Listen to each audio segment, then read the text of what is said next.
and na ayamente wa bra and one ajo na chese friend Casiano I was saying no some about our latest I was say ya dema ya tefo nyina wa wonya chance amonita dwumadia ya friend say tipo fa no pe wa bra no and some nine no so and chance and important nyina no ya update no aba be say come wa bra ya send the latest woman no and some about from aya Real Madrid and 24 aba see atwam area kopro so aba funu so junior namfufo afei na busuafo na cha so mu a wo som aya teammate terma kwatane nyina no wo som made wo nsam ataba ewa bra no pay no ya de update no aba stories no de temu eti tam chuku ewa bra no nyina no wo fasten o sit bot nempo ya de update no de wo sa won saka no ensom automatic me appointment na ya fa no sa Mario Balotelli sansame kaya aya enwa from last week aba nyina no na me de abatu am sa player ya fa no sa Mario Balotelli aba joine wobokua ya fa no sa Genoa ensom na Italy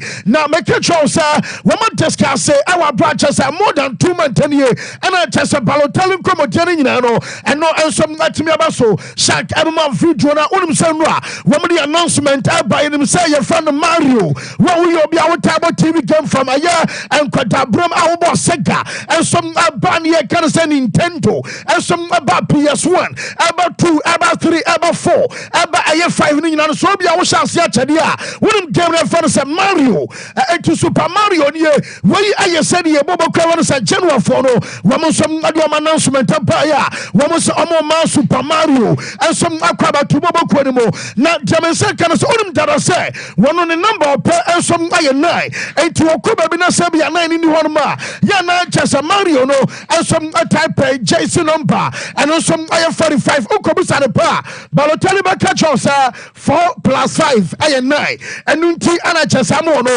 ade kan say Jason number na wo ba na say be an sanka na you are Gen 45 no and some manage 45 and some our Genoa bobo ko ni mo na jaminya no no pan nyina no say Mario Balotelli si kasem say and no some na be sia ko onsa medical be to dwa say wo be sign contract akwakosi nyame ya doma and no some ay next season achese be wie ay season egusu a ya bonti next year summer ni mo and Balotelli contract no and no some be wundaminya no sa amount one some abache no ay 400,000 euros 400,000 euros no and no ay amount of player you from Mario Balotelli one some abache adiaman aba bro no and some abaya juma amabobokua you from Genoa won some nyina no ya de ema ye chefo anano pai and some our shows our Inter Milan when say Inter bobokua say report to me nyan say Interfono, one more man tell me and say outside clubs will be was Spain.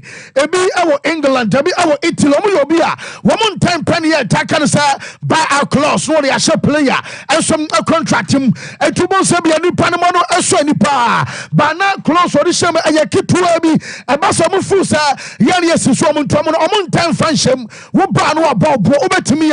Now watch it, Jaminian say Intertimino, Francesco Akebi, yes, one our year can say ba clause and your termination clause and some woman be a shame at Yama player na your friend Sam Matthew Damian and also your two and for your Tosumiansa and some Henrik Mkhitaryan and some players out of no Dominion in some saying and some near friends of ba clause will be on some number so Tawukwa Sikana awum either Sabia trigger and I Sabia negotiate a clause in it down now so what me as to them Quatano was some Mafako unlike Ebia Lautaro Martinez num and Ebia Marcus Turam num and just a boysa Wama Casabia Babala num and some other San Codanino Wintermin Casabia will far almost some Atomako Arches and some update Alba now Jaminian say AC Milan Timino when him sat Milan Skriniar and some Mafri Inter Echo Paris and Shama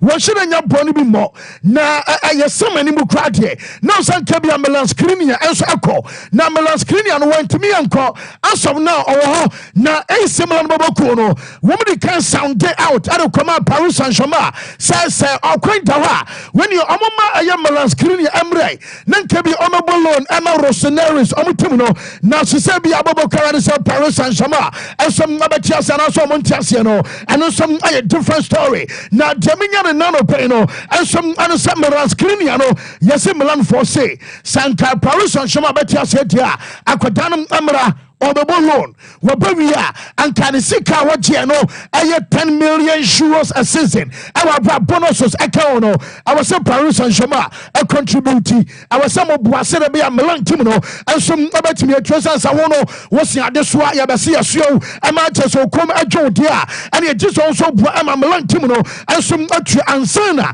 wɔn nso atumi afa asɛm no deɛ contact ɛnya nkɔso no mmom ɛnam ɛyɛ nkɔmɔ a report a menya no sɛ Milan bɔbɔkuo no wɔn nso ɛbɛsɛ wɔn ne team a yɛfɛ no sɛ Paris Saint-Germain ɛno ɛyɛ nkɔmɔ a wɔn bɛsɛ wɔn kɔdi akyɛ sɛ ne nyinaa no ɛyɛ update a ɛno nso afro wɔn aso ade ba wɔn nsɛm no yɛde ɛma yɛte fo onim sɛ aberanteɛ no a yɛfɛ no sɛ Martin Odegaard wɔkɔprai ɛyɛ last month ɛyɛ international break mɛda wɔn nsɛm no ɛnso ɛma ɔbɛsi nɛ wɔbi yɛnim da Odegaard ɛbɛrekɔfa na ama Arsenal game no kwana akɔkɔ bibi hɔ gyaminya no nano pɛ no sɛ wɔn sɛ yɛn to twa sɛ boy no wɔn hyɛ do sɛ bi a week wei wɔbɛtumi start training nso our grass no so na kyerɛ the moment a ɛbɛbɛ sɛ bi a Martin Odegaard ɛbɛ start training ɛwɔ abira kyerɛ sɛ akɔdan no ne training nso our grass no so no na kyerɛ sɛ automatically ɛyɛ good news nso ɛdɛma Arsenal na kyerɛ sɛ ɛnkyɛ bi ano na ho nso ɛbɛtumi atɔ no na mo ma so sɛ bi ɛyɛ nɛ anaasɛ bi a na wɔtwe mmienu ntam anaasɛ bi a abosomi bi ntam ansa na player yɛfɛ no sɛ Odegaard ɛbɛrekɔfa no asɛm no report a me nsa ka no sɛ wɔbi yɛnim da Odegaard no ɛsɛm ɛbɛrekɔrɛnti nɛ ɛyɛ Tuesday ɔmotwɛn sɛ bi ɛmfiri nɛ ɛsɛm ɛnkɔre sɛ na awɔtwe ɛnkɔ na ɛreyɛ deɛ na kyerɛ sɛ Odegaard ɛyɛ obi ɔno ɛsɛm ɛresumu training awɔ ne a yɛfɛ no sɛ grass no so afei wonim sɛ Gabriel Magalhaes ɛnso pra no Arsenalfoɔ no se wɔm tiri yɛba sɛ sɛdeɛ ɛdi kan ba sɛ bi a Magalhaes ɛpra no ano ɔden no wɔm se ɛnyɛ saa na ɛteɛ na ɛnyɛ long term ɛna bi a Gabriel ɛnso ɛbɛkɔ nyame yɛ adoma na ɛyɛ Tuesday ba na akora deɛ ɛm sɛ wɔtwa wie because na report no ɛnso atwerɛ sɛ ɛnɛ ana Gabriel Magalhaes ɛbɛtwa ne a yɛfɛ no sɛ scan no mpo wɔm the extent of boy no ne injury a ɛno nso ɛde fi Arsenal wɔm nso aso ɛdeba na yɛsɛ Arsenal bɔbɔ kɔno kae a medical ba bɛyɛ Brian Mbeumo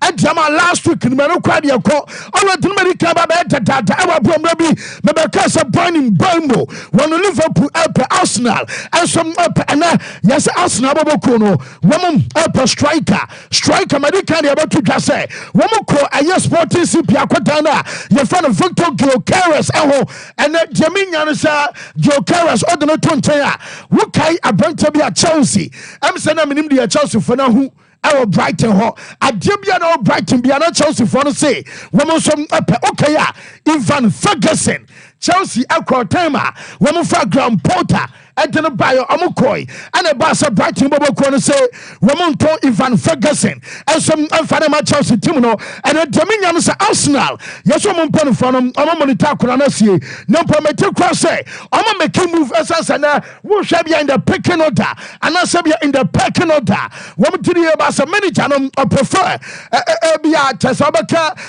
ɛyɛ former striker Edema United ɛyɛ Danny Welbeck no manager no ɔprefer boy to ɛyɛ akɔdan a yɛfɛ no sɛ Ivan Ferguson ɛnti Arsenal ɛnso ɛne abere ɔmo nya boy no a wɔn nso ɛbɛfa no yɛnim sɛ Manchester ɛnura yɛgu so ɛyɛ show ɛna do break ɛma wo sɛ Manchester nya pamo ɔmo coach no a yɛfɛ no Everton a coach no wɔn sake no na after sɛ no sack ɛba ɛnura mɛde to jasam on the interim no ɛyɛ coach no ɛfɛ no sɛ Ruud van Nistelrooy ɔno ɛna bɛ step in ayɛ adwuma no ɛnso ɛma United akɔsi sɛ wɔn obi ɛnso adena ba ɛti United phone a na mo yɛ Van Nistelrooy hɔ ɛna Van Nistelrooy hɔ mɛza di baabi na Ten Hag wɔnhwɛ yɛ Van Nistelrooy adwuma no wɔn nso abɛgye no nyinaa fɛyi yɛde adwuma no ama Van Nistelrooy nyame yɛ adom a Sunday ɛwɔ fie Man U ɛne Chelsea ɛnso ɛna ɛbɔ game no ɛwɔ Old Trafford ɛwɔ abira abebi a change ɛbɛba managerially yɛna players no wɔn tumi bɔ ball ɛnya results nti ɛnya wɔn sɛ bi a Sunday United ɛbɛhyɛ Chelsea ɛna mo sɛ makoa akyɛ sɛ ɛno yɛ deɛ ɛba ne mom deɛ menya ne naro pɛ ne sɛ owura mfa no sɛ postcodes ɔmo nyinaa hyɛ aseɛ wɔbi a yɛ campaign United team no wɔn wɔ nipa mbɛ so ɔmo de adwuma no ɛma no nanso Manchester fo no nyinaa hyɛ aseɛ a wɔn nso ayɛ campaign deɛ di kan Paul Scholes say munko owura fansa Juna Emery eho na wajiri abasa dwuma na Aston Villa wo mu coach ne Bonomasa enye nkwada dwuma o say udi Premier League ne kra to nchen a wodo ma qualify Champions League wodo mo qualify ye enyi wodo bobo kra fansa Aston Villa she ba mu nchin ewo fie wo mu nya results our Champions League ne mo awo hwe ba bia mo da ensom awo table no so a Chelsea manager ne ebo dwuma pa and say Ten Hag ko now put the right replacement and I'm Ten Hag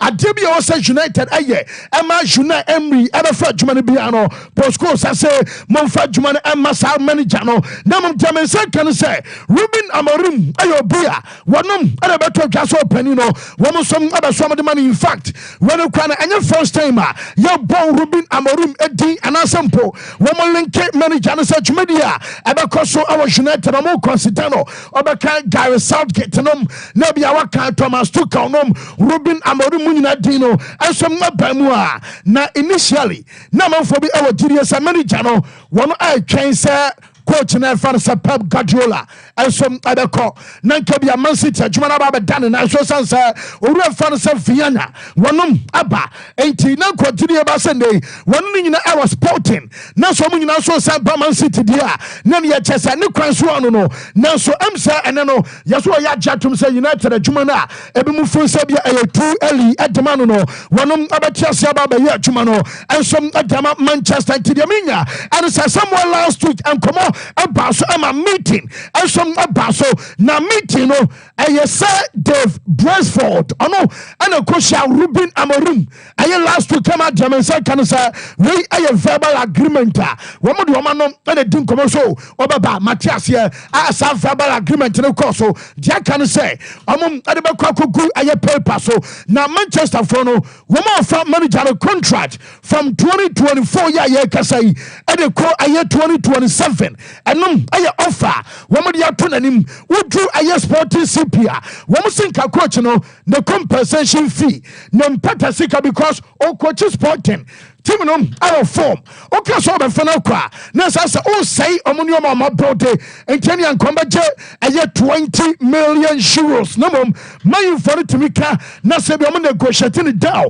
and some at the back from there and ye 10 million euros no and no aye amount abobokua ye for the Sporting abeje ama manager no and some aba ebiem also any sika some one kasano yesi amano 7 to 8 million euros and some obobokua ye fan Sporting United for the say nisika waje our Sporting no man you aba so mo de bon bese mienu anasa bia miensa ne mano na mom I likely say will be our G7 8 million euros there wo some ade bobo hu mienu ana diama sa coach no enom aya de ba ko a eno so be say say when you ready say bia obaba ne manimu ya ade some be say ne mo fan ASAP adia and you run I was saying seek some no woman some national fee woman some can ye at no and some update aba now report from a second say no and say now kutana your fans of Victor Gyokeres ayobi who can strikers from Europe woman some our from akotano and some account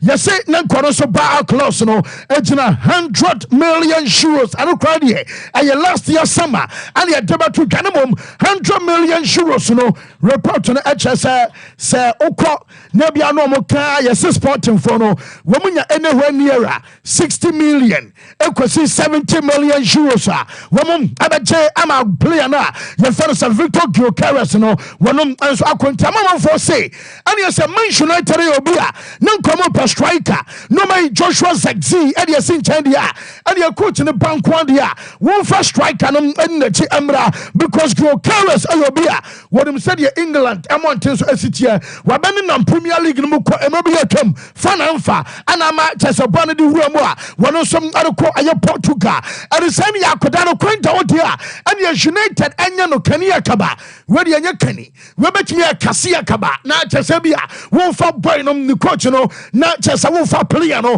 ensom ade asoso adaba wa bra wo mtiri aba so combination no ensom adaba manema so I fine ade ama United no mutum no nyame yarma cup game abakos watena German second say Enzo the pre-match conference abakos wano aye Chelsea coach ye fan Enzo Maresca no mom wo ma say additional fine aye £40,000 our bra who kai game against Nottingham sa katakata na si ya ya patan krofo ba bi omo so omuntie no enom ana me na me no ka se Chelsea asanje additional aye £40,000 fine enom age eba onsem no ye de amiete for ye Man City yenim ni pode asem no baye atea City for nya sikana sa yen kwondia womum eba ton Ruben Diaz na omanya obi amaso mokofa no ba omomodi emo obi ansonte ana temenya no se Chelsea for no yeso se ya no kra pass ade a womsom anya Ruben Diaz na womsom abepe eno aye kakra fi no aba Liverpool team no wonim se ade ba kwa wo ho a em se Liverpool pa daban ana Mohamed Salah Trent Alexander-Arnold and Virgil van Dijk no about stand contract no and so Adama Liverpool and then update everyone saying Woman yensa no yesi se ubisa sa when ana ne de eye imminent se bi ono so betimi akwa wo mo se de aye likely say we be Liverpool akono wo mo fu say em se bi Van Dijk no ana betimi aka say aye the likeliest say wonum ebe stay de aye likely se bi ono ensom abekono aye Trent Alexander-Arnold ensom now Mo Salah de ne de yesi ono aso okọ wonu aso trenam nipa we betimi don say su buaka se bia we be stay e Liverpool aye branch one say Van Dijk de obetimi aka se bia likely say we be ko aye Arnold ana Salah de asom now no wo mu say de bia branch de no ensom na be siako mame Vincent Company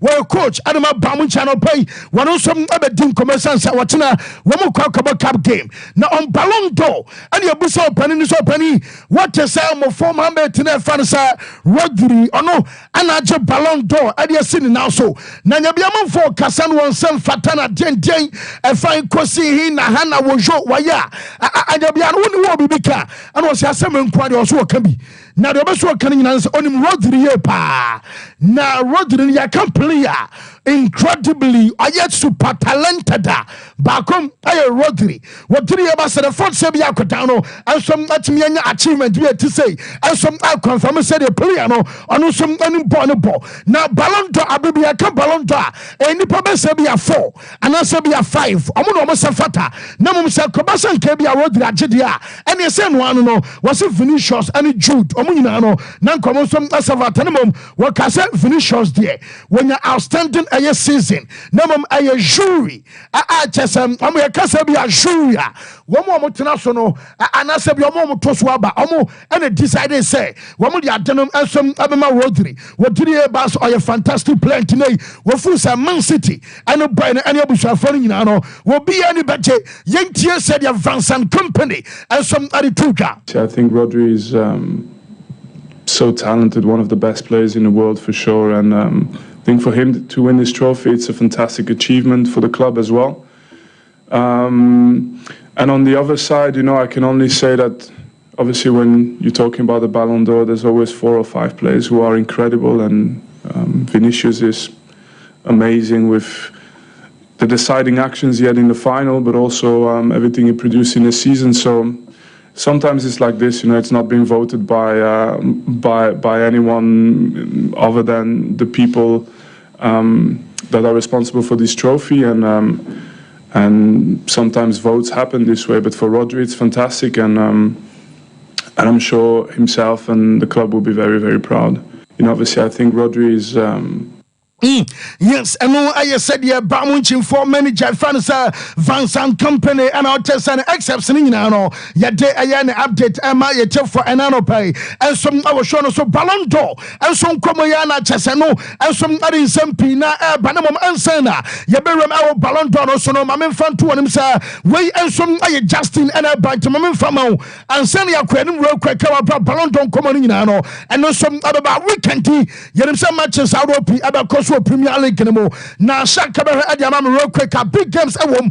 Big game back home. Be also attention about Koso. I am match. Manchester United of fear. Woman some other Chelsea Wobokono and some other ball report. I mean, and say, woman the game at Kwakama referee now. Your fellow Robert Jones. Oh no, and about Old Trafford. I'll call to Manju and some other Chelsea. Omukemono Michael Salisbury. One I have I was a match anymore. Liverpool and Brighton. I had Tony Harrington, Center referee. trophy no VAR aye Chris Kavanagh ebiam aye Newcastle fie one Arsenal and aye big game referee John Bruce Eddie na Jared Gillette aye video assistant referee and a Bournemouth fie one some and Man City game no umpo aye mismatch referee Michael Oliver ebedi sa match wona fe one deva ade amawura na ye fan Graham Scott and aye serious city aye Justin T na was ye dema na mpo said ya dini nyina no and some na be sia kwa fe ma me mfa to am say Ballon d'Or come on nie wonim sam and a person di kan ba to the shack ma me Louis Vuitton for so say amo bo aye oba no abaso no masabo bema no and some abaso oba no aye Itana Bon Mati wonom ana German Ballon d'Or ana me man den aye Rodri essence wonim say Louis Vuitton for no sport ya ye boy adebi aye trophy from tennis ebia Australian Open Adeba aye Super Bowl wobeje adeba to say bia we ya Ballon d'Or nom and the World Cup and other trophies akese ni nyina no ya na omo ye eni attack no say box and I say be a case adema and also to me kind of trunk and some adema trophy no to Louis Vuitton for us omo level no and yen kwada level and a company and some omo so omo and omo ye case ni tinai say ya the Ballon d'Or Itana Bon Mati Ajama Rodira Jomo Kani nyina say them baby omo kobiano womo say victory and I just a trophy and some Louis Vuitton mo and tomo ball and mante and as a baba way and it just a branches abaso and wa brand also Louis Vuitton for one announcement Thomas Ajaba yenim say Rodri record I want him some Rodri na baba Spain yakota wodikan since 1960 I want aje Ballon d'Or since 2008 wabaya aye player was here Premier League ni mo one some aje Ballon d'Or waba the first aye Man City player one some aje Ballon d'Or tinumana United aye no Man City aye tom Nina say moja trouble. Womu ikuwa ade ko 4. Acha so much so 4 in a row. And watch a banner Champions League. Sitting some ajibi and a banner Ballon d'Or so. Womu some ajibi tomo maybe a term. Now Ferguson class form say womu ye noisy neighbors no. Womu na sha sama omo talking. And some aya juma our personal so. Na Jaminya say Real Madrid bobo ko make try no person womu say womu diri about omo our time. Na nipa no omo ni asadi so takracha adomo kan nyina so mama bia ho ahi enti the moment abase ba bia be fa bia aye Real nti omo ho abatan na se nipa yem pawasama ba bia yem pawasam no yem koho ba bia nipa no bema menkogigi wanim ankoyo wo koya ma ya bodo wana sampo wo kodane nipa adwen wuntimi ntane emanya ye tirimo sumwa bema sum kabibo tirimo sum enti samon paya sam dia eni kwanse yen ya fa yen flight yen ya bukie ade ya say ya dinipa ma 50 ebe free Madrid ade ya ba Spain yenya ma enti awoso no so amo ya fa na mo secretary no ade na asie wo mo ma ba bia na jaminya no se enra Vinicius Junior no wa bra ya se moment hotel say award no enya nkoma no brand suyo wo mo se amo mo brand was osuyo pa areho because radio say wonim dada de aboda ram wati amanfo ba bia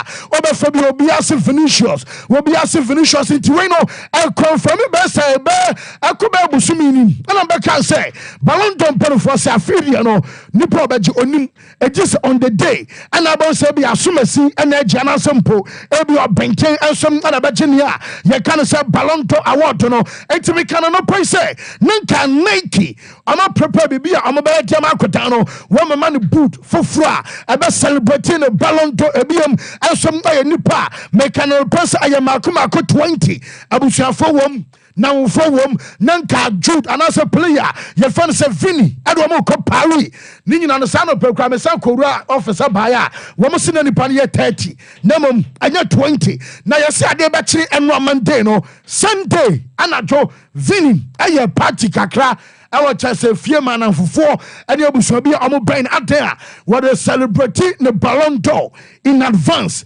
ana chase ade che ya what say on to me Ballon d'Or no na chase ehane pa atade a obehye suit our besha nyina no na chese bibia som ay ready am ye som ye party ni ye wo sha obi oba ye bia bo say sam oje Ballon d'Or no enwo na dwona or watch and some Adama play a B ball and my Real Madrid. Nessa also normally plus the tire one ma Sankabia Rodri Aquajin.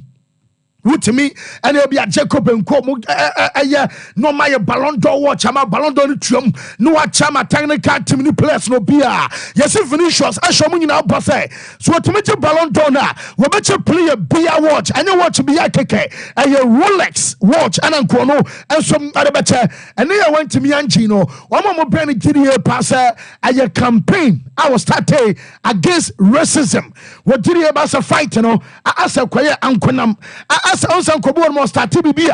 Nankabia Pabia, some Nankanye, Abaye, almost a boy, no, was starting a campaign, and to me and Quanimus and Chelsea, and we are seeing in my Nasani campaign about racism, and I'm a boy, some Antimiano Ballon d'Or, I call from Sompa, Ajaba. Now, when and I can't some actual remark than 24 say, Nanya, there's something about Genome, I Rodri, and some Anageno, wouldn't say Ballon d'Or, Penina, Mecana, Samano Pai, Meteor, Adamano, Ruano, Messe or say, your friend of Vincent Garcia. Now, Vincent Garcia was say, on just a shocking, say, Real Madrid, Pana, more than Sumabi, a Tisadi, say, Obian, Canipawaje, must I a boofu, and until your flight, Emma, you cancel your flight, your boycott, I was gala, I was a bus, I didn't know some today, and I just run them, no boofu pa, not Messi, I am Man City, woman, and a kaya, na Ikai Gunduan, no wife, your friend Sarah. Sarah said, Yana Morefi, third category. I subai our danity and some our petino. So now Subaino, woman say Rodri, Ayobia or Bruno Wase, was I very kind or a good person. Ayabasuba, a kai gone to a wife and a debono. Now I feel I'm Rodri. One was understand Tiawa Dawutia, Remade for boycottia, woman may sing. And I won't see you because I saw my Buadin and Tiasa will be on San Fatania Diamond Tiawater. Would judge as a rumor a boycottano. Sana won't see you was one will be a dream, and what dream will be Yentia Rodri. On others' mind, you know, I cannot be on others' mind, you know. They have their decisions. They didn't want to be here for the reasons. I accepted. I just focus on my club, on my teammates, the people who are here, and the people that's happy to congratulate me, and that's it. I cannot say much about it. Yes, on Beso Betchim, Kodia, Biawa Fay, Mammy Rodri, or Sue, or Swanning Nanona, just wash I yell your Messi, and see Ronaldo Abia, woman at your Ballon d'Or and Arches and a day so, and some other said that Biano, when either say be a Messi and I say Ronaldo, Ababa Jama Timbacuno, so Ballon d'Or, when you be. It's something you never think of course. My dream was to play in the first division, you know, at professional football. I don't even thought of these things, you know. I was a kid watching Messi and Cristiano lifting these kind of trophies every year, and my dream was to play one day with them, never to stand here talking to you right now. So this talks about that is a process, you know. I mean, I think in the Euros, I think when I never put a target on myself to be this kind of player, you know. If you see the mountain, if you're in the low. Yes, Mezana, on where there. I do my experience, fancy BBI Okay, as all Rahu, Tehaga Pamuntina, Vimo from Nana. Oh, Debbie, and I know I say I pick it. Sompa Sports. Pick it. I did not pick it. Tiana, me Phyllis, because Eric Ten Hag is no more. But fancy, my young child Kumasi, my near Makumasi, my Aquaba, na Ghana phone na Muti na Yamama Quaba, never say nay, Nijida. Aha, Nijida no wumpa, ne Nijida. Now, fancy young Kumo Didi no ma, yen shall see him from free. Oh, nada. Video in a Makotama to TV, Zulala. I did not pick it. I pick up.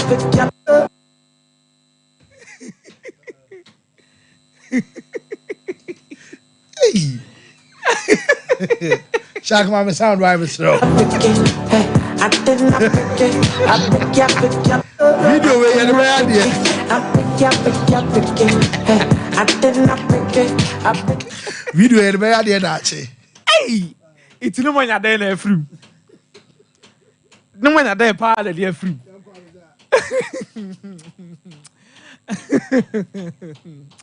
I'm a side word when I'm a quack. Nipa wa yi ni tiri wie wa tamia so obenya me baby. Fancy, I think say enyoma mienu na edi ehini e wo Europe. Ye di kan the Ballon d'Or. The etoso mienu Manchester United ne Eric ten Hag won sensem. Na the Bruha ne kasa bebrebe ni nyina no e hyase di free the Ballon d'Or no. Na ni nyina confirmra ni nyina na yese dodo na wogidie se e wo se nka Vinicius Junior ana eji the Ballon d'Or na nka Rodri atoso second. Na me say the fact and figures of this said matter any the etare ho ne the voting na course no hardly can you dispute whatever that could come out in one way or the other because a voting ayese ya to Ghana bawie na ye declare say asumesi an obenti na wini ubegina nchen aka say ene awiem ana we ayese enso ye dan nipa kro na ya to aba na ye isi de ba bonten say wanya the total vote no on ye be the president say obi toma no so obi anto ama no you know me sure say ya ete anum nyina no you are not going to be privy to the number of associations in voting as journalists na ye ni nyina and you can't hold someone accountable for the opinion or the views concerned with a specific person and maybe person me to about the day edemano yemi ensa yete hanum say no Mike bet me decide say to about the best Ghana Premier League player Mike bet maka say oh ebia me to about the Hamza okay ti usu bet me decide say okay ti dem no atam say oh there be me so me best player o Ghana ha say ebia Emmanuel Entry me tie me say there be Emmanuel Entry ni kura nya me best player Kevin Opon obo ba bia ni Gold Stars na me best player ma to about the ama no Francis Uti was there be mu kura dem o kura me tia say Emmanuel Kobi oda go edema ba bia ni Gold Stars ana me ye dey iti when it comes to voting obia na adwen obia na the perception and obia the way we sit dey call iti we a Madrid fan you can be very peeved. You can say a whole lot of things like Rob, you can say a whole lot of things. You can pass here and there and do all of those things. But who will be blamuna? And your journalists for no moto abano. And it is their perception and how they voted. This issue was raised about 2 or 3 years ago when Lionel Messi won the Ballon d'Or. Because there were players I did 2 years a season no career no more their chain Lionel Messi. But when a popular, when a be favorite, whenever things are limited to voting, a lot of things play a role inside. One, it could be say nipa kroni a bias. Yeah. Number 2, it could be say nipa kroni a realistic about the said matter. And also be one more a bro okramen pewasem intimate to abanfa. There are so many reasons why people vote. I think say it boils down to how some of these people, our journalists, voted for these players. Any baby a cover buyer, they be people so they are doing. But out of nyoma na akoni na nya afi na me be debate with statistics say Rodri yes into no deserving yes. The fact of the matter is it is a voting process. And voting is determined by a lot of things. And it is influenced by a lot of things by individual obiaba obeto. By the impact of the awards. And American wasem. And in your mekofa diaba. I think say among the Gulf nations na say omu university of football mu no UAE ebetena se asre. Na me say katabu be fupa. Na katabu fo beba ni nyina na ye say omu ba football mu ni ska omu de be share football mu ni appearance omu de ba no. One, omu clubs omu be so omu no. Omu ntimi nje the Champions League. Omu ntimi nje ade e fe ne treble. Me no ka say ne kura no league ni no ma gene dodo na. Na ne kura na ma fo hu ni say league ni nye league bi e bro adwe ne ntiase so ase wo de to so a ehu. Yes. Yankofa coach bi ewiase mu nyina wo top coach. Yentimi Rocky Soldiers with the top clubs e wo Europe. Bibi to say Bayern Munich, Real Madrid, Liverpool. Most of these clubs are consistent in the Champions League for the last 5 seasons. Yentimi ye no mo Rocky Soldiers by PSG yentimi nye bi. Asa kwa ba ma sisi o mo sanya Ballon d'Or winner wo mu team mu. How kese because Qatar invested so much money. I will say this again. Qatar Manchester United no mo nya no assure mo papa. Because PSG does not give you the mileage you want. PSG does not give you the competitive edge you want. Common unison and brand. Man unison and a brand and over to me the aya of politics within football. So person Tian will be a mafia, be Tian and also Tian and Bibia. Manchester United will be to me the nice headman. But to me, for PSG play mafia to an extreme. And UAE has gotten their way through this particular process, and they have gotten there first. It's cut off only the day by boy, and they say UAE for in this aspect. Positive for UAE. The only way maybe UAE and Nimbet Mebuase. I say, and I ever tented the image of whatever they have achieved now. I say 115 charges never babon team. Near Cassie City default. Say City default 115 charges no one. It means he said they could even make it say. And a Ballon d'Or no cry the road you can my day. See a city and you're careful. UAE and you're careful. The implications of the 115 charges, it might start getting external with Real Madrid and some of these clubs getting involved. Football politics. And you're good for the Premier League. Since 2008, you're not Premier League player be awarded the Ballon d'Or. Medical catcher say, if you are some top players in Nesisua, said you'll be any swadi hunu. Say Obaba Real Madrid or Obaba Barcelona no. Obe PMO England. It's Obi any swadi hunu. Yes, Liverpool, Mebo Chelsea, Mebo Manchester United, Mebo Manchester City. And your mess, sir. And your my dear Hini. It is a utrin kwachira. You will see and notice, say, fancy, and you're good for the Premier League, but the whole image of the Ballon d'Or, how it has come to the Premier League, has raised a lot of questions. And even teams no more Premier League, they say, when dear, Kutuna system a day, after the Abe Ama Rodri, Akwakoji the Ballon d'Or. But does Rodri deserve the Ballon d'Or? Yes. But club now free. Nation involved. The football politics involved in this issue. Emmanuel confusing in a hindsight. Let's just hope that nothing around the 115 charges a be about Manchester City. A bobo na pons deduction. Bibi be free mobile. Fancy. I can promise you. Ballon d'Or hard work now Rodri it will be tainted by that thing. Salmon. Yes. The baby ya say boy Rodri abono. Na di we. Eko found the aba. They say it will move from Manchester United an English fight. See and Real Madrid but I will say it again. Whatever Real Madrid did, any the almost city aban, they've not shown respect to other teams. Real Madrid enter into a certain level of arrogance. It might be their downfall. How? They are the biggest club in the world, no doubt. Mm-hmm. They have high influences. But their decisions nowadays, up into a say, Obi ntimi nkan asem. Yede ye ho. Ye nya decide say be say be ye. What does say obema ye bibu ma ye bibi ye ti say? Kukutako. A room or transfer market. Moye bi. Moya mo de aba Ballon d'Or. Don't forget that these players are life after football. No, we a player now you're involved in some of these things, sir. The whole bigger picture of the whole situation needs to be understood very well. Oba be a coach that chibi as a footballer. There are some footballers who became coaches. Come we are kasubabi or command and the time no players. Lampard. Oba Chelsea anko yo who says some players be stepping up DT and ba kum yonu ni and or realizing said there was a time. John tell you one be can say your crani or club me say this. Omutimi bomb your pamo coaches. It's over a coach in the now. Why is it that some of you can even refer? Sompa sports. Some postcodes, Munamujina Park, so I'm Bombay coaches in Jumaba and Mutimi. One day, Abrabo in Yinafako. The reason why the world is circle, near say a qua nas our BC. Midebia Mekasa will say, it might not be now. But one day, these players overreacting over this without showing respect will come back. You can decide say Ballon d'Or no unko BBM.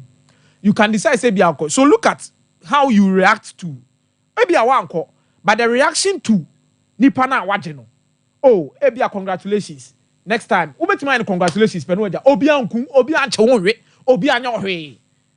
But that Vinicius tweet in the Crampos Arbitrators say we'll do it 10 times better. You can do it 10 times better. What if next year you don't win? Show respect. Uda Ballon d'Or na umu omo. Show respect to Rodri. Money Rodri wa asawana. Uda Ballon d'Or no. Real Madrid most of them won't understood more position will be me for some. But the lack of respect towards Rodri is water. Fancy me ameti. Meninho. Rodri no one of the award ne man who. Rodri anko patch or some for award nation me sem. Rodri anfa two anko so be tirukon. Some for award ne man. Whatever Rodri did, ye the man. You can have a problem with the organizer. You can have a problem with the main event. But I think the player who is involved should be shown much respect. Ten Hag go on the man in your biawa.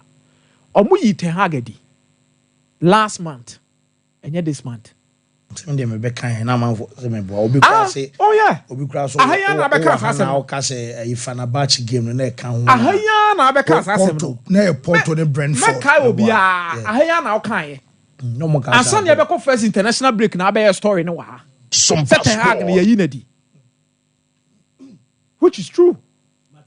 And they were only looking for a replacement before. By about the next time, I'm confirmed that we will discuss what Ruben Amorim is coming to face. And nobody with their on board. Well, Mate, what my messages no am about my Mike and Brenyan's Mike. Fancy, may I say, well, I am not so surprised with the reaction from Real Madrid. I'm not surprised. And I am telling you why I'm not surprised. One, the Clasico defeat played a part in the reaction of Rio Mohobai. Oh, Sam. Yeah. The Clasico defeat, of course, what Benabao, no, it really got to them. And I missed a buffon anyway, you know.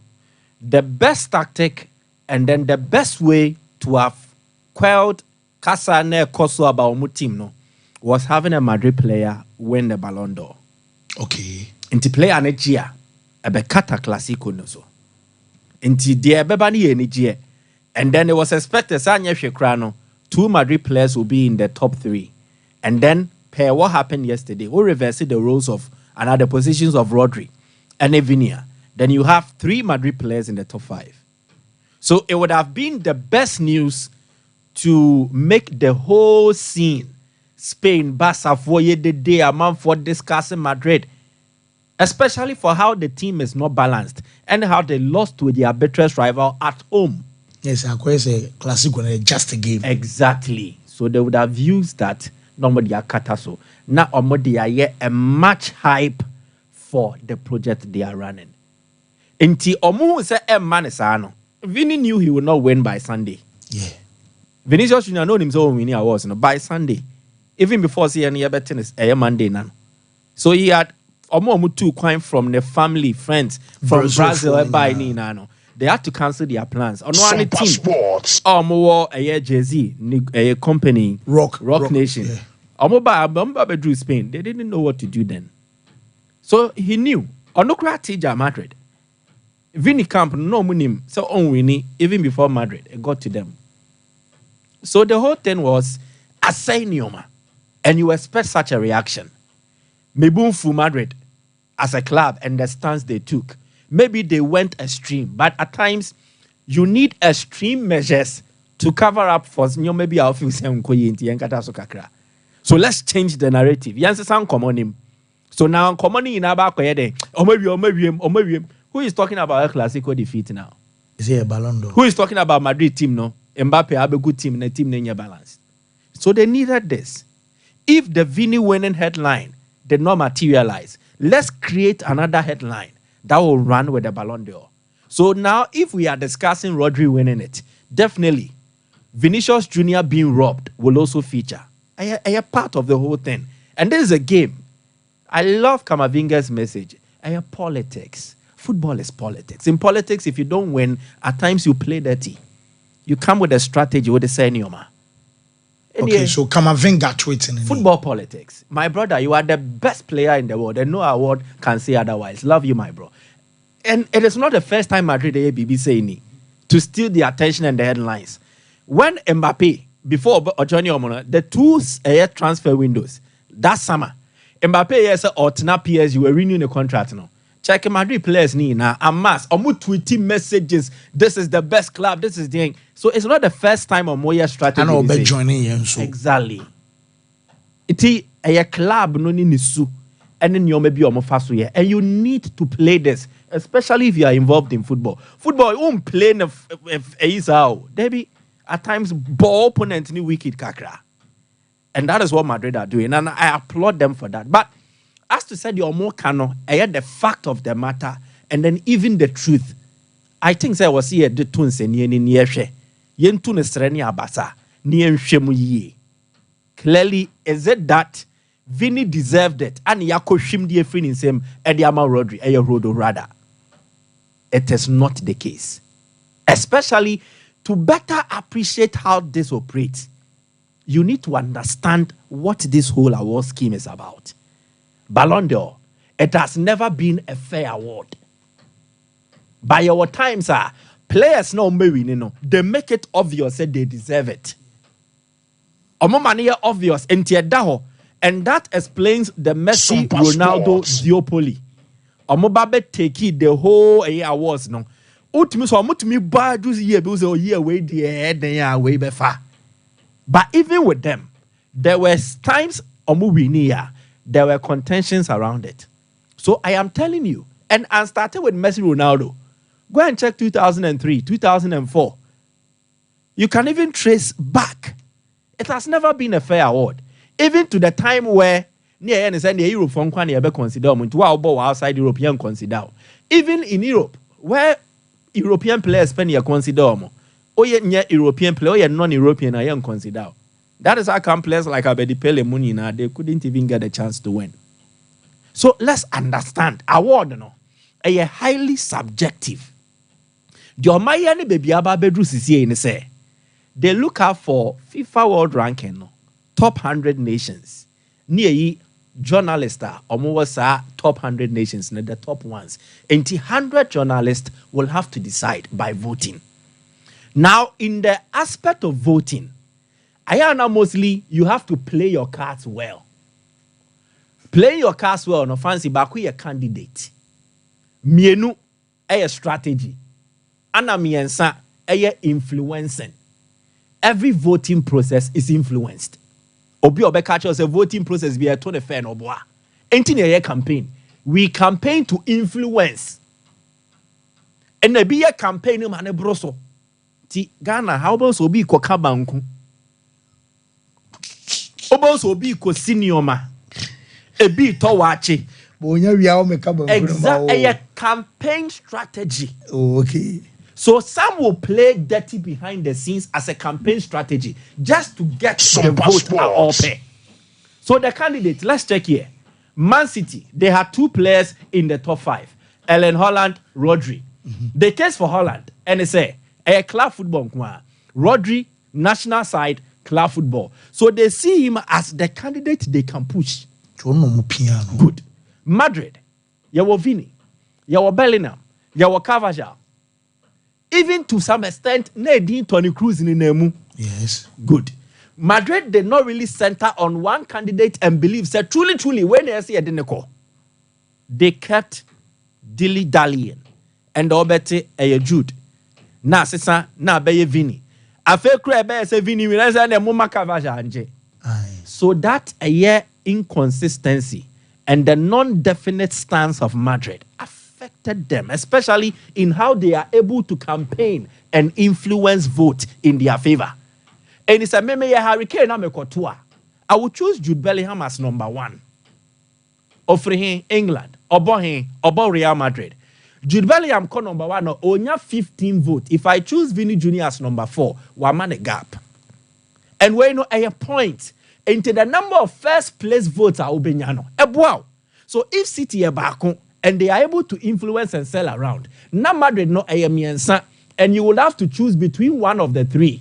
It becomes a problem in deciding. Mamimbramu kakrana ise said Vini, Jude, and a Carvajal. And Carvajal now say Zebia Vini vote. Carvajal will affect Vini's vote. Jude Bellingham will affect Vini's vote. And to that's a vote to Nibi. Sanity. And let me tell you. There is Anka Ebi at the under review. Ekoye Vini nkwana mfans wa ba podium mu dia. He will get more votes than the Onyai. Kobenya more votes than he did. So it's a highly subjective award. And fancy, there is another thing. The candidate, at times they appeal. Me, if you choose Bellingham, any Vini, do I am more appealing? I will choose Bellingham over Vini. Oh, they are a likable character. I will choose Bellingham over Vini. What about the Vini character, it provokes, it incites. And don't forget, a nipa nekoto abano. A nipa nekoto. And a abatwa yetwa. Mostly among betono, they are Europeans. They see, they read. Now, you a player, now a lot of report about you, mostly a stirred in controversy. Oh, yeah, Vini is not a likable character.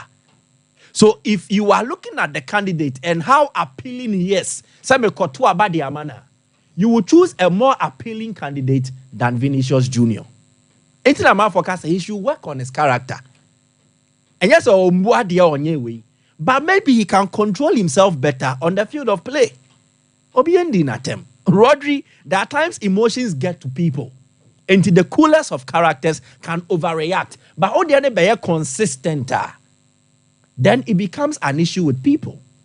And these are people who will be influenced to vote in your favor. And then the third one, the paradigm is changing.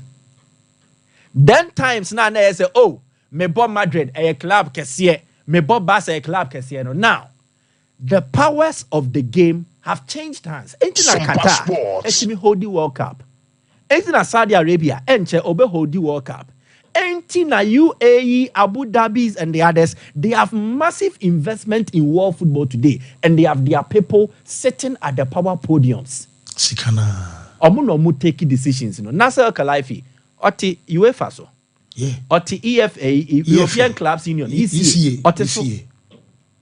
Why am I saying these things? I am telling you that football is a power-controlled game. There are two missions in Sano. Ono ne taking football decisions, man, ye. You're born in 90 minutes, keke wo park and so. But the obe in 90 minutes, no. Eye bimu no matna for 1 week, and no more matna 1 week. Edi hun komono. They are the people with money and power. You know, say boys in your man. I'm telling you. So the Madrid beko influence first, based on Madrid status, Madrid pedigree. Now there are other clubs who have money and they have powerful owners who influence things in their favor. Rodri, vote, it was highly influenced. Oh, highly influenced. Because in no area, who say Van Ababe see Rodri or Parinams, obi a wanya AC or dear. Yeah, my own to rough sound. Okay, Akomia did a good job at the Abu Dhabi group, the City Football Group, and what they are doing. What haven't they won in England? They have gone better than Manchester United in terms of Premier League. They have replicated Manchester United's treble.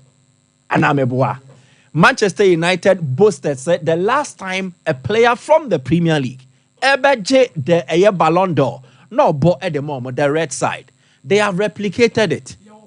They need to also show there.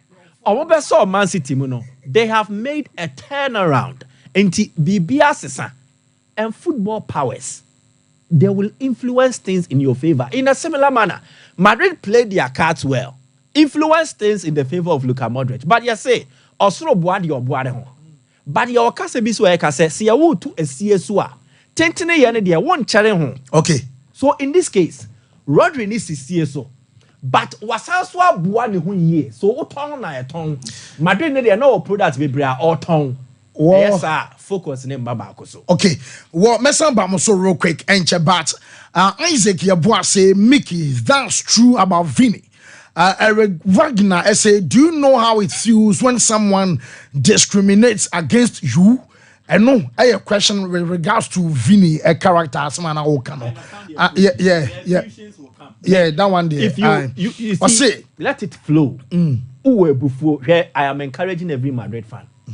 And I am making myself like a baller, a dustbin. Pour your frustrations, your anger on me. Open the matem. I am ready. So we can't really. I am ready. Well, I really love this guy. He get time to explain things to each one understanding. Okay, Heat Asaribodu and Ono at Dubai. Obi say fancy. The Ballon d'Or is making you all forget breast went unbeaten in breast month. Breast went unbeaten in breast month. So Ninja Mune say October a breast cancer awareness month. In the month of October, Sompa breast your bobokwa. Me what do mapa edemano because I love breast for what they stand for. No 14. They went unbeaten throughout the month of October. Okay. 5 matches, 3 wins, 2 draws. Meza so go for no ko unbeaten. I no for. Hey, they be no for me but obi ambo no for wa. Sir. Me say breast. Na breast ni treat ni say. Debbie. Yes, our breast now. Breast Debbie o. Na breast here dey. Openi breast wa back. Breast start breast wa. Aha, chiremu sa. Start breast wa. Venna. No 14. Omo no for boot. But fancy see. I don't know my cake no. City aje wine. Yeah, or 4. No problem. Because but you see in all of these instances, Arsenal na blue no. In all of your questions na. Omo ba say show me your Champions League trophy Asana. When you heard him come, oh, bro. But on a more serious note, just about a few months ago, Mike, there was a discussion about Real Madrid thinking about getting a number 6 to come and help. The discussion was around Rodri. Rodri, yeah. Imagine, say, you need a player like Rodri, or you're available, you want to buy him. What the emphasis is Florentino Perez has been able to enter into it and get him. Vini, Tchouaméni, Camavinga, Oba. Mumu say so me ba Mike still no because Rodri say we no so any power. Ebi anyoma wa fa mu zo mbusa na ba Madrid e boy coach was say on person be kan asem so e betimi anya effect e was a move no so na say these are 2 different platforms. Madrid for Rodri 2 different platforms. Now let me explain why. Mbappe have a tweety or post about that Bellingham me hu ne dia. Okay, cool. Individual decisions. Maybe Camavinga, Tchouaméni, and the others decided to go all out for Pani and show their love and affection, support for Vini Jr. No problem. Again, the entire any issue is Mbappe Kroya man tweety a mass against him. Yeah. Not indiscreetly telling Mbappe say Okunyeshe na Fiokona Madrid ne cry gam. It was when Mbappe communicated said he will renew at PSG.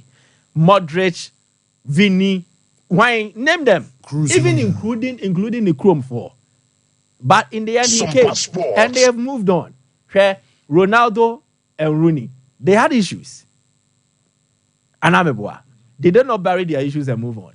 So there are times some of these things, fine, you can look at the effect anyway, but you can always mitigate it. Anyway. If Madrid push and go all out for Rodri, normal man of favorable terms are on country almost say and a man Ballon d'Or into member he will rush there. Well, Mike Mate, me that say my share message no quick na fe me play music kakra Isaac Kapia say you saying the truth come for one Ghana city and what the source by was say Proverbs chapter 12 verse 15 Vini should go to mercy, consider his ways, be humble and wise, only then he can win the Ballon d'Or. If not, he should forget Opoku Prince Isaac and a day some message no and so eba and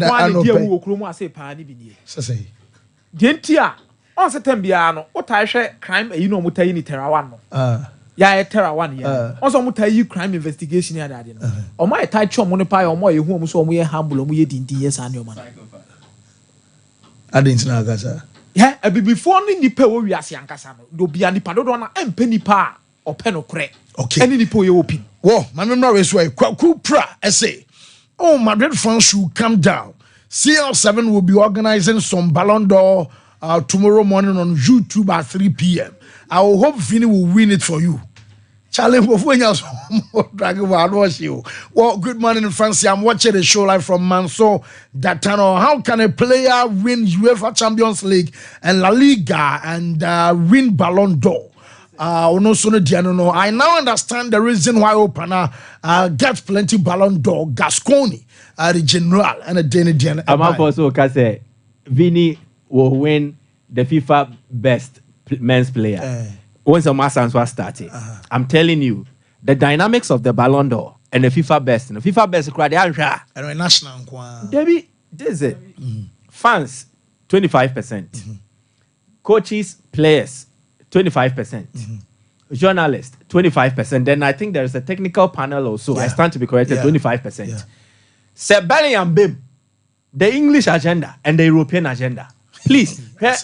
Mama mon rushing, yes. I know Rodrigo Caso on social media and I say, campaign war from. Me say, if Madrid had prioritized a player like maybe Bellingham, kebi a gap name yesterday.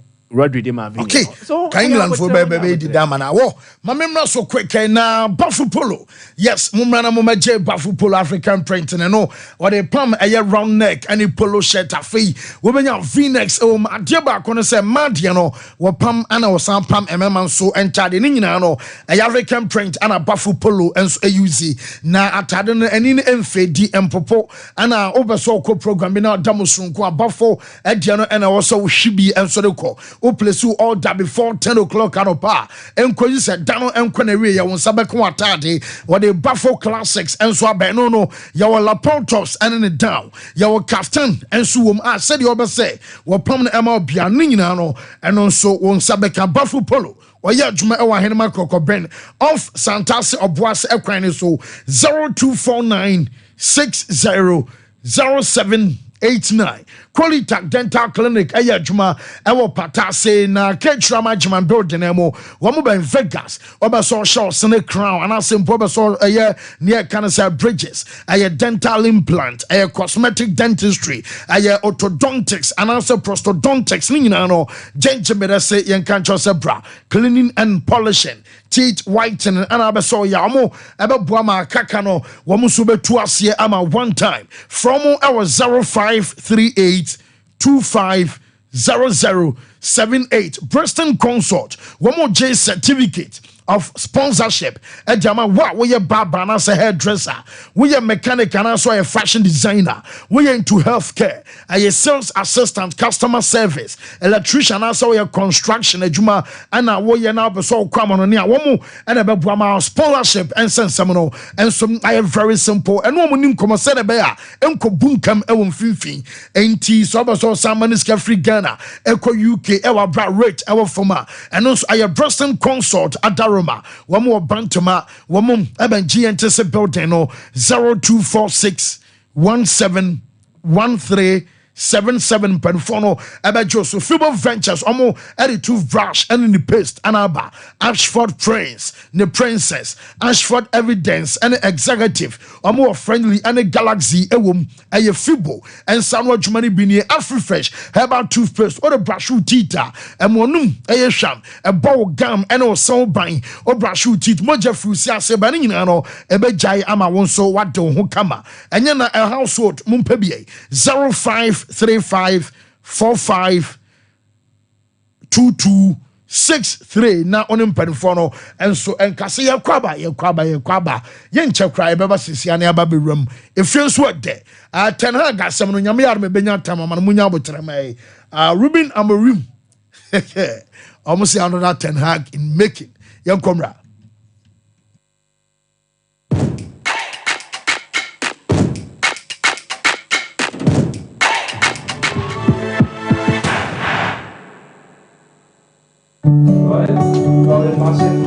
To all our believers, to the Niger Gunners of Globe Road, all you Artetas of Africa, of Accra, of Maputo, of Oimbo, the legends of legends down Lusaka way.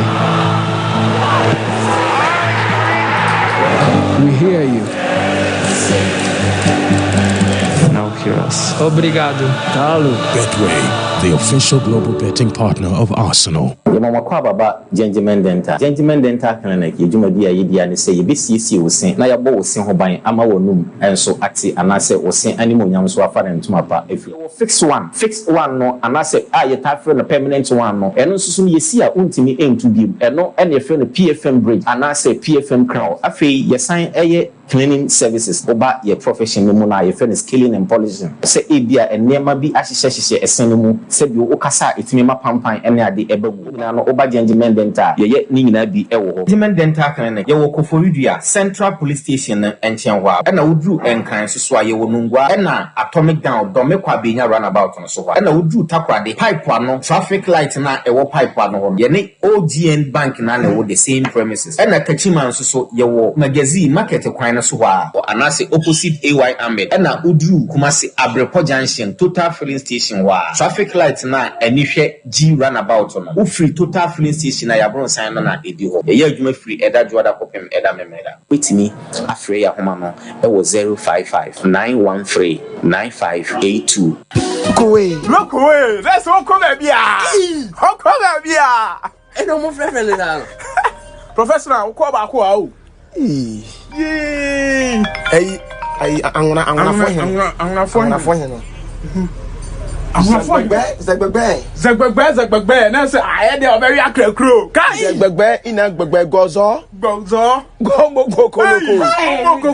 what's up play away what for shop no you I know na ka chiro say me ya de wasu wada ma wa ya de wa mayanka fo hen no mayanka o se me gina twese e ba chomba na se me no ji bibia fufufu amudu tari makakaja kaje de na kakuwa yari na mari makakasa wakata metiti yayi na twesere mari na kukuwa na nkinam zori yo na kakaja mari yo na yani inkwan lori na binga na kuta right yayi na ngani madu dabi asem no kan nya butrete omma ne nkoma fa right kwanye yayi zo wanka it woma bari wana ka step in day bari nka wakawo bari waka kawa wasa lebi oma che oma fa right wo munti oma me yana makos I think say I'm sorry it's agents mama agents 700 say stretch masa na feme kishi Refi Corella oni so kishi ono ebi ono nya yi I think say I'll come on the Menji say players bear 20 na fele no Kasabia che for him na feme kishi for him na feme kese ni so ri on tade no be free about 2 months that bro so was he play one ku teni money fake kan ni nefa mo kan oso okwo ho no okwo his carry free ni kan masa no family sure that one atengwe o say boy no ko omoka akwale te kasabia on be resist professional wait ubeti resist wait what tempo ni sife that's what punch no that one atengwe what tengwe hey wasefo that's one look away that's all come bia how come bia e no mo frefre le na professional ko ba ko a o angona fo hen no Zegbegbe na say I dey very akrakro kai Zegbegbe ina gbegbe gozo go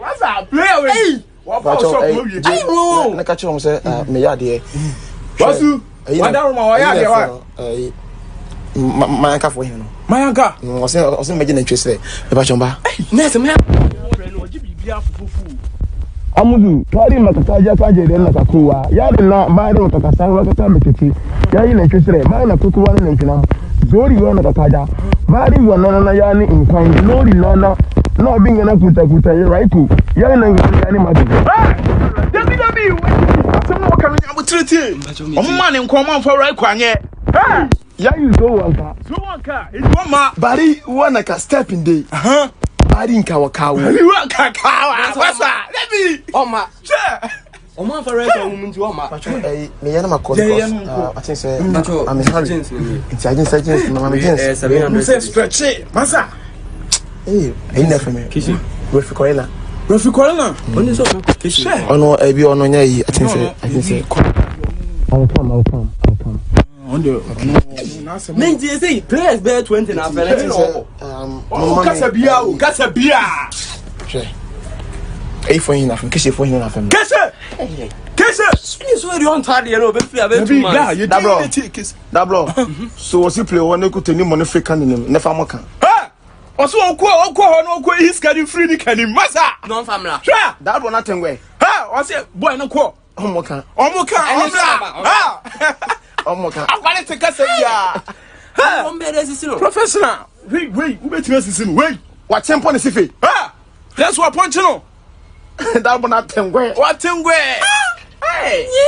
What's it for? That's one name.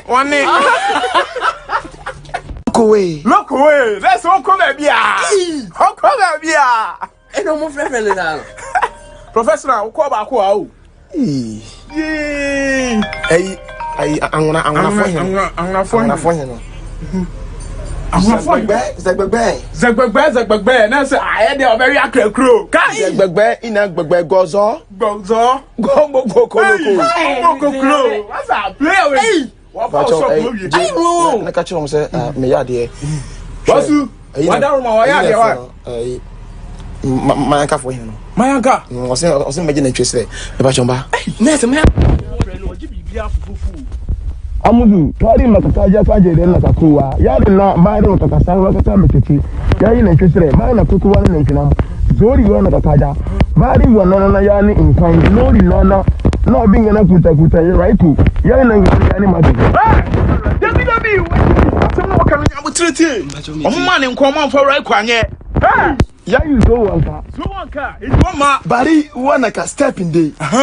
Bari nka wakawo. Bari waka kawa. Wasa. Lebi. Oma. O man for right woman to Oma. Me yana makos. I think say I'm sorry. It's agent no me gens. 700. Say stretch it. Masa. Never me. Kishi. Refi Corona. Only so kishi. Ono ebi ono nya yi. I think say I'll come. Men say players bear 20 na fele no. Kasabia. Che. For him na fam. Kishi for him na fam. Kese. You so you on tardy no be free about 2 months. That bro. So was he play one ku teni money fake kan ni nefa mo kan. Also, no, he's getting free, the candy, massa. Non family. That one nothing way. Ha! What's it? Boy, no quo. Omoka. I'm going to take us a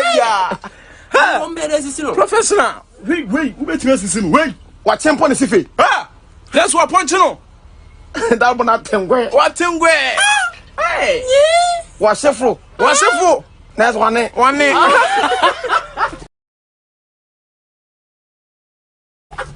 Look away. That's all come at me.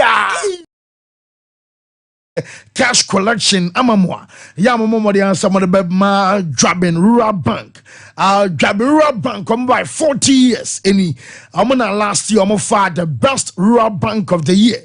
I know you're the Chamber of E-Commerce Awards and so baso onim perform kasa cash collection there omo your best otaku anasa wo simple fa ba bia ade ba ko ne say susu savings no ene chese fixed deposit ene aye savings accounts ring na no wo mo ye bi enso honti branches out on the doors so wo call from so ade hyemanum Roman Hill airco ejoso onwe pankro no ba bia ba fa bia no we aye Dwabera Bank omo so wono ma omo badwuma number 0271 409340 onim panfo and kasana diakane nyina no mfa so emfama Jans toothpaste and Jans toothbrush no makacho sem obenya Jans aye total care Jans herbal and Jans whitening eboa ema sene practicama and Jans herbal so kita natural herbs ewom enti so brush uti to onum enso aye hwam kama ukoni pamu a won fra wo confidence level enso e wosro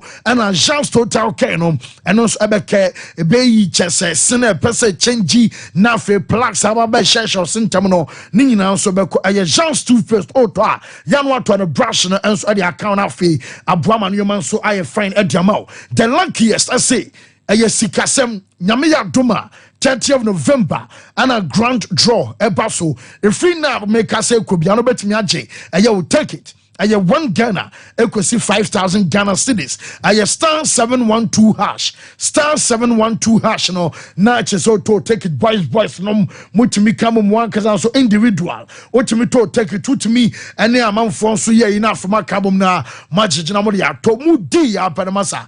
Enye sika ketwa kra wansem ne ka no sanentie no enso and yes yama so Samuel Bodu enso aye coach Adema Brekum Chelsea.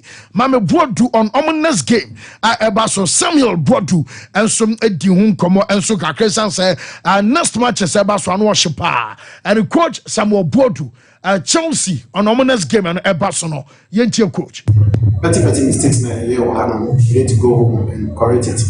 Now tactically we need to home match. We need to do our maximum best.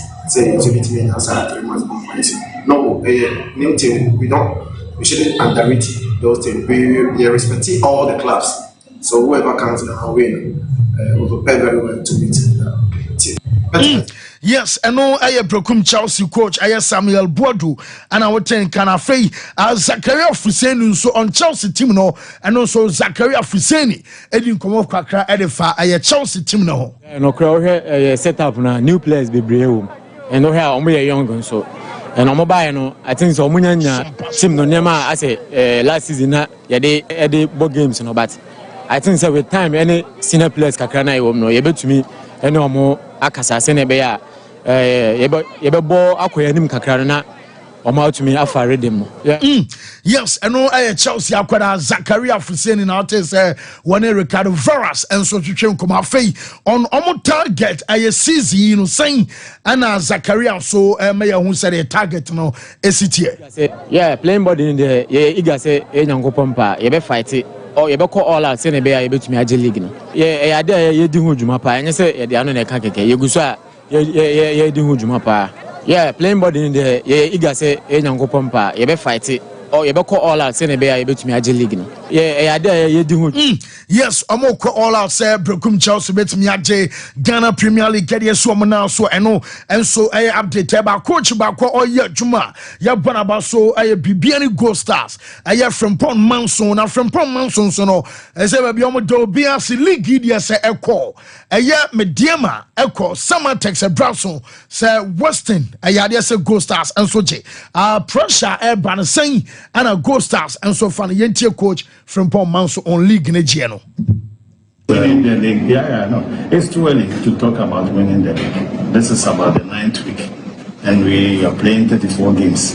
So there's still a long way to go. So for me, rather how I'm thinking about my next game, rather than thinking about the 34th game. Yes, I know a coach from Paul so I'm off. So Boko, congratulations. Congratulations. Then on my Facebook na say Odia Ibiato say she is here. And me hear comment na man for bo abaso nti me nim na me so make bi nti de nyame asese wa baba bi do asumdwe mu. Afi na say nyame adon obeto pampers. Na say na apostle mpe o backup because anadwo bi wa untimi nsore ntem. Kwakwala ni su a o so oboa maame no. Nye maame ne nko a na o say anadwo no o hwa akwada no. E dey na o ka wi atro bi. Ndo de me kama asem wo de me manusi a o de me sorry akọ nti me srew they say no sanity e unze ye dikan wo yinim how is it here anadwo bi wa untimi na akwala ne besu saa oba no so wa bere oba no so wa bere o saa nene za sama me kan ne no kore da wu kara me jo se jara bi dikan ja nti no na ba be chiri mi okay e bi o dada ene bi abeka ho Sompa Sports ya yeah. So see when you can do you don't found Scary about somebody else. Scary you. Yeah, hello, who you say, you know. Oh, I will be a fat dear now, match and level no moon getting oh, dear me who sada. There be me as our crying as I'm very idea.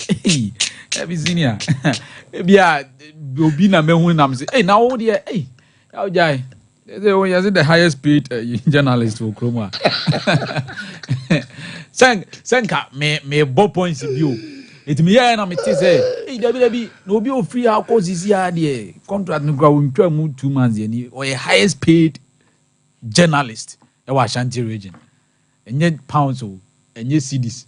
do realize ya kan euros ne ya bom dollars abom ya me hira o enti o me da se be me na ya imbu se ba me chai na me ba me ma na pa ehia pa me ba ma ne me ma asem nko na make because ade ba akọ ne se me ma ne bibire ono ma o sofa but o ntimi kan draw ma hemfo di adanse of course ya uni maduro no what you doing nka uni maduro no uni de timi ye enti se enne anope wo ye be ma na wutie mi a me ba ma because ade ba akọ ne se be ye ya se be ma se pa se wote ase na wati sika ye oba ho ade na ebeduro nwumre kwabrane oba yi frɛ no so na wudwane na wo de da ba bi mesrɛ e ba se ha adwen yi pa e wo so otimi bɔ adwuma e ma oba no nani ye de agi na ade ba akokra ne se ohun ne se ebia wa wo be masɛm no kane no na wotimi kɔpa ba nanse wontimi nkɔ a mesrɛ enkɔfa ade bia nka wo be ma krɔfo pesa ade ne dodo spirit na okuspi na okonom mesrɛ ebe kakrebe haw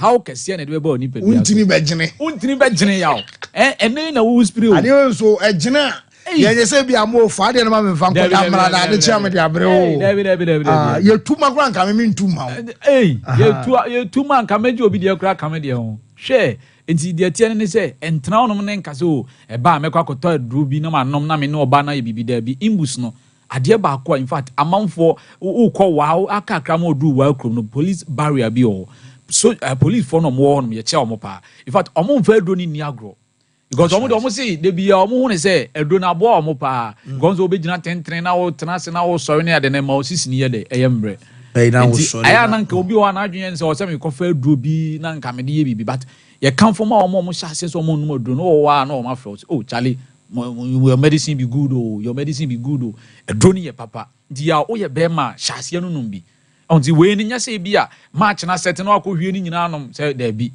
we na be ma wontini mu ayede adeda ho wo ye besie o ade no so da so e wo enti no bomodi ya se o be pedro bi no ano no nom na aboa wo ye pa enti mesrew we no nom na esiesie enti we na prepare to the battleground say okɔ na no wati aze nyese waduru kon no wi na afi na obede obeye bibisa enti mesrew imbus heba mixture e yaduru a mema no numbi na emwa kankane trotro drivers taxi drivers no mutie mi otikam na wutie mi a ene ahode wo wa wo kɔba wo tena se wutwi car no wani agye wo kɔba but ebe kakra no fe mu nso osisi sorry ah because at least ye kra wo twi kakra gre etoda wo tie Africa mu kana so wo nse wa bere osisi ye oya na wo free here kɔ timpom wo free here kɔ ya okro mu hɔ emu wa utwi ni sa be 10 years what twi car sa 10 years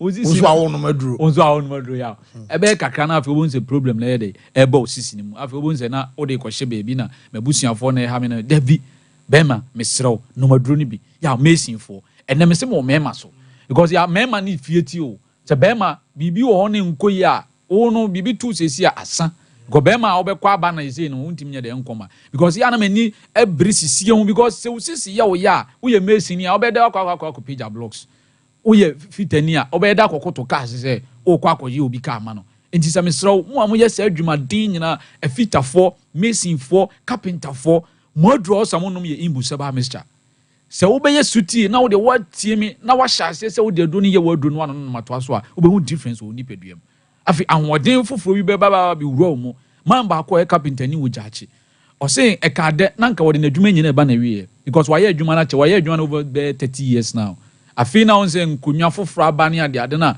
otimi ebia sika ne bana afi na ni sisi be de ebe ni ya enti ya ahaya na otemenka nse the first time na me be interview na otemenka na oso abranti asem wo kan dia me dia duru be me dru ayede anom na osuma ne ba okoto obi bre no enti onom ba ko no onse afi no onse ni sisi ni mu asase ese ye ne ya ade na ye ne ya na afi onse ade ekuro wom no se no eni edru ebe boa me nso obi wo no ma onom ya na ka ye sa go be jai because osuro nse obi am sisi yam ya na makoto adru na ese yam ya de enti wo no wo sa no sa suma ne ba no sa koto mienu be kan ya wo so onom mienu ni wie no afi kanina nanke bi wa ni yam ta kra tintim basa afi wo koto kra fa ade ano wo bre yo ko kra na wande bi afi wo koto ade na fa ade hono kra de ya jejeja ya wo pe hono dodo ya sisi awo benzi anu awo to boasi o za wan ya foforo be za be ka ho abra o ba she chiri na ba ko boni nkomu o be adwuma so je keto ane ba mo ye presentation no wɔkam kyerɛ nti ya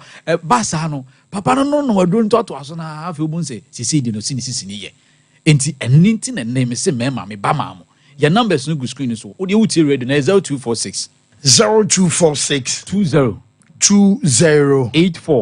84 96 0246 20 84 96 when your number na man how message su bi ne mu de tie ne say aduro no me say eboa yi sisi mu adwuma because entri ne wo sisi mu no emamu ne da ho emamu da ho ma moja timi di afusa ne ye de e wo sisi mu ntimi sra wo ye be ma na wo timi nkan nem se me ba ma o me ma semu nkoyie a ejina wo sisi no nya bibia na bia ye sabi honhom ne ade obi okra na wakote nemu yare saa gonorrhea yi hawa ebitima atana wo so ache wa na ma be ma no kra so te na so fon ne ade nyina ni nyina ye haw kese a ebe ni padua no so nti be ma se wo de wa hyase ehu san sunsan so no bia nsu fita bi firi mu ba ni nyina nsan egu hu ne ade akoma to yem kope imbus heba mr dribi na hyase se wo de adro ni ye wodru one no matoato aso de one no matoaso na fe won se ne yi saa haw ni nyina ye de e fi malaria typhoid yare bia ho ni padua bia no imbus heba mr ya ne krakra no imbus pharmacy yetu nduro ho no ana me ti o now de wo woni agi a woni abra wo yenam se yes me nam tua wo ka nti gere ho ya advert ni ye ko sa hana me ti na me monitor na no pandia he ya na me monitor nti no me hanu ma so wo woni hantwo wo kon hantwom za kwa de wakogi scanner because yes gere ho ya adwuma no nti ya de ti nyina ne se imbus pharmacy yetu nduro ye de nduro yetu no ho nyina no ya brofuduro gen Ghana for na wa ha ya na omo ye aduro ni bi nso omo ye abrofo de ni bi no eno so yakofa bia ba be gu ho no okay enti de obe ye ne se o de obe fa number no ba ko mebobo number na sama na wa friend o friend na o ni pharmacy na wo herbal shop e bia won so kra o hwe obi store ne ma no ade ba ko se no kra mko fa no bi ne boarding ade na won sesa won sa no na won try be bi nso nye de enhwe because bi kra obi atag o se mo area o de wo wadro board ne do enye wa because be bia o ko fa ne boy e bra be tu no imbus pharmacy wo ye wo kode Kodie otra buo ho a kodie next town na ufi offense ba kodie Wesley Methodist Church won na ho ana obe ho imbus pharmacy ya your number is 0246 20 84 96 0246 20 96 no ye numbers a ye didi juma ho no nti imbus heba mixture police nyadu cap bi so mienu anopa na wonsa na de tim ade no so adai me kaza so you don't say the microphone so na opese ogo ya de ni film about so the man fan time about so na me boy na say me ne wa asem bi me be interview me kasa wo don say si o confuse me oh me kasa wie na wo yi ade na film wa na do won wasi na na me man fa manu nsi cap bi so mienu anopa about so na me ja mienu anopa na nzene yawo mienu anopa mienu awia mienu anwume na so ahye me so fa kakra ka ho ma no is that fe no beto pampers no se beto yi no is wa ma adwuma ntama ya fa che no because anadwo bi wa on solentem akwala ne besua eza maame no so oda na papa no wo ji akwala no bo kon baby miawano ma to he do be da no na abofo usu aso be jai akwala no on do obegu awale fu ani ma on do obegu awale fu ani ma pe he set bi ahye awozo ayeka Sompa sport. Well, I'm off me that say. Yes. Police near drone ever just so and then I'm paying to an amount and coaching or cross super police near drone a simple amount and I imboost pharmacy so yeah to my mic. My memory na fe ye share some can come be out to Ghana. I should be a mobile fan so the free opening. Sikara. Mamra. Fancy me that say well Ora Benunu Mensa Onoye GOC president spoke about investment into sports. I didn't say it's an issue. Martina had the home come and maybe HM say, Sikani di Nibisa, we are not an entirely rich country, but I also say we are not a poor country. Inti quite in between, not too rich, but not also poor. It means that Yawasa a state now, the little resources are available needs to be distributed equitably.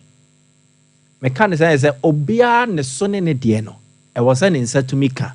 Send your bay or bet me de juma sene fata. In this case, Saniyeye na, which in my case is no.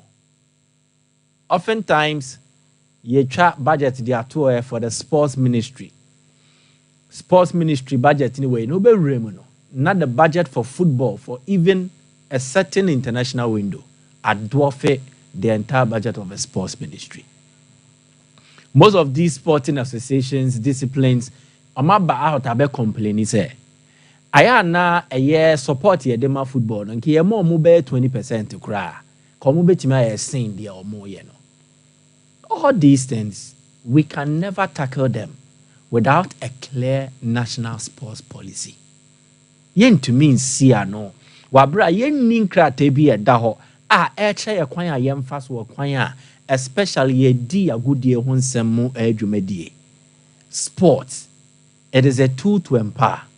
Ye di agro no for leisure, ye di agro no for everything. But endeno, enam sen ye wiase ne si apagya di akonenim di afa no. Sports now does not just have entertainment benefit, but also it has socio-economic benefit that transforms lives, transforms societies, transforms communities, and to a larger extent, it transforms countries. It is like an investment policy. There will definitely be returns. If you do it well, the ROI will eventually make you earn more than you invested. And we've seen this in models that have been run at club level. City Football Group with Manchester City and the likes started here as a club that buys big. They spend money, but they were not recouping the money. But they built the model to the extent that now City are able to export players and make income out of it or generate revenue out of it. In the same vein, if you are a country and you are investing in sport, you have the viewpoint say, send your way out buying no. Or sudie demand the citizenry. Say you need to help in terms of alleviating certain societal challenges. In so yakodebia or timpotembina drug abuse, chrono koswa. You are using sports to eliminate sakodano from that particular potential danger. Uyi ni free mua. Sadia na akudie na omana kwainu esino. You are also putting the child on a platform where bridge the gap between ono and a poverty alleviation, because utimi bono boni year examples exist. Kudus was just a Nima boy until Right to Dream happened. Right to Dream offered him an opportunity to dream, and now he's changed his life. Ne livelihood assistant, and then that of his family assistant. So if you do it well, sporting wise, if we identify and hey fana yemfa ye investment in Infanco, football definitely it catches a larger way of this country. I'm out for be brain they do football. So you can't say the Odema swimming no the same thing at the football. But yentana say, let us have a national sports forum where stakeholders engage, meet, they will brainstorm on their especially with the issue of funding. Documents exist, but I think we need to evolve with the times. Baby, I drew 2024. Let us have a national sports forum where you have all the major stakeholders available, and then you bet nasi, you bet what we are doing, you then send to ja, you the gunkra taso nafe, you the abide to me at the atayetri. You do the good cat taso, and you non fa abide to me fate. Na yen fendi jumani hu kwanya ebefa so ne yako. Ya nyane sa fancy the cries of the GOC president will be the cry of another GOC president in the next 5 years, in the next 6 years. Because Benunu Mensa Esu Fahwin. Now my name's here discuss away. I would have brought you a catalog of newspapers dating as far back as 1995, where you had people crying for investment in sports. Ewa Ghana. It be a Daily Graphic, it be a Graphic Sports, Mirror, whatsoever. Come back to media, but I'm there. I can show you not less than 4 publications about investment into sports. Ebi crack about stadium. So issues ne cropping up where you good and yes, they are issues that have bedeviled us in times past. A dia for more than 10 years. And a dia I've seen there officiating. Let's sit down. Let's have a national stakeholders forum for sports. Let's brainstorm. Let's find ways forward. Say football in here. Say near fast watching near football in the afa. Mriketuo, boxing, swimming. Say near fast with the diafa. Na ye to me a na boa. I'm the Nioma to ye. Net me the Edu. Sompa sports. Yanyan is out here. We always decry some of these a treatment, some of these things. Not intimi and fan fasobia, and so intimi and free and fan. And that is what I want to say about the GOC president, Ninsama, honest worker. I like Ora Frempong Manson for his approach. And the approach is simple. He decides to go modest on Yeni Gidi Gidi. Anna, may you say. Abwa in some ways. Abwa say, you don't set lofty ambitions. Ne say, on fabutaye kakra kebia and see when no send ya beya sam bemua. You see, the greater the expectation, the greater the hope. And it is always the hope that kills. Say, oh, I do it a be and tisa wo ni investors see. But she shad ya namu de makuma chile. Wait, sleep with the muafe. Sleep with the muafe. Na kwa na 15 selections. Na 13 biafa na aka 2. 2 no so bako fa. Na aka final one. Afe the almost expectations ni jidi a wo epeja dru sana. Na afe kwese ya na hyew pa. Ba sha ase na na ejurigu be 5 bit. So it is always the hope that kills. Ghost Stars are performing very well, but a momentum. Yemfa momentum NG League.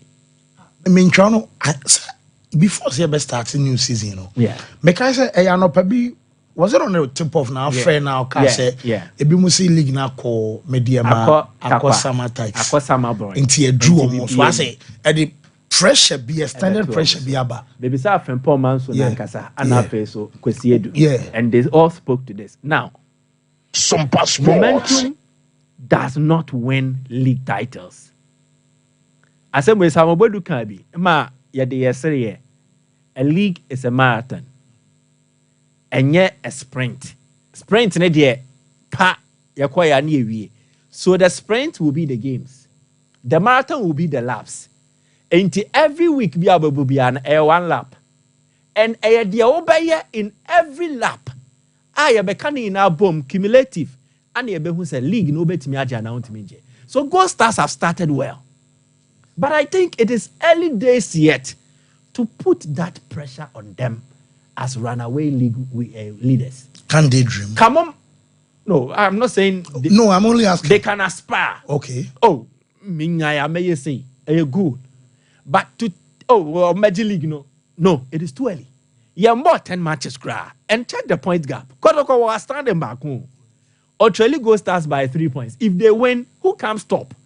So let them establish a healthy gap. Let us play a sizable number of games. And then let us have a clear conscience and also a clear way understanding and our imagery of sending your ebesiako. Because see about 10 matches new year. I feel na ebi moti or mohudi frame. But 8 matches, 9 matches, too early. So I agree with him. Too early. Don't heap pressure on the team. Because on no crowd on him send the team no. Enyambua no ye. And say team ebe feja so beji league title. Say bought 38 matches. It is after half of the season. Say bought 34 matches. Half of the season. Bought 30. What about 15 matches a year? They've not even played half of that yet. So let us tone down and understand. But they are in good form. They are having a good momentum. You only need to encourage them. Say, especially with their home form. We knew home matches. Now, ways who got 3 points. And then the Boaman because the GPL, as always, a home dominant league. Who dominate home. Now, when your away points come, then your case is bettered. Whoa, me that's Mike. Me bam is out. Yes, one personal and then a blanket and so be call OP and chain one personal in ano. One more varieties and more colors and more designs. And then the blankets and then I'm so window 3-in-1. And I say a 3-in-1 ubenya so and o diama demo SCC and offices and the meaho doing in ano. And so a neat bedside lamps obi ewo and our self-ring light ubenya plastic wardrobes, center carpet, air diffusers or the flowers and wall clocks and water fountain no ebi and so abaho enti bomori and so beko no akwa pebi and so ato ana say best spread and so mom running hotels and a guest house or some system ya mo baba kudu e am so chedodo kusia na mosade aba mon ton pi na mo nyuzi na ma edemo so and bright kama edum pz na na kwasi agman building mu ana chronom barrier so on a market area directly opposite 0540353750 Kulun Ghana let me tell us a mano yamunje araba basin tablet and then the bema menstrual pains and irregular menstrual flow so bonsume so dabiano wayasi dwan wo bones and obu akwa ne ba ontimi nkwadwuma na so adwuma ho de basa na yetimi yiwadi and some person de adwuma be diagram menstrual pains and cramps ebeye ne kan say excuse but mori anso bejo araba basin tablet nenum enya ya Mr. Q memedro tatashe ebedu akagina mu ama bema Pamua and a bed for Sompa wa Bema and fe Hyunchu capsules and no a China phone road Yamabo Sunino a Chinese serves and Omodia and Ray at Jaba a Ghanaian market and so bayache a bow prostate and by Bema wow Johnson Basa Johnson ya and nature said Yakan in so now will come a dray and a bedua kajinamu Pebito our pharmaceutical shops and herba shops in Inamu a 0244275429 na one penny no en kasameza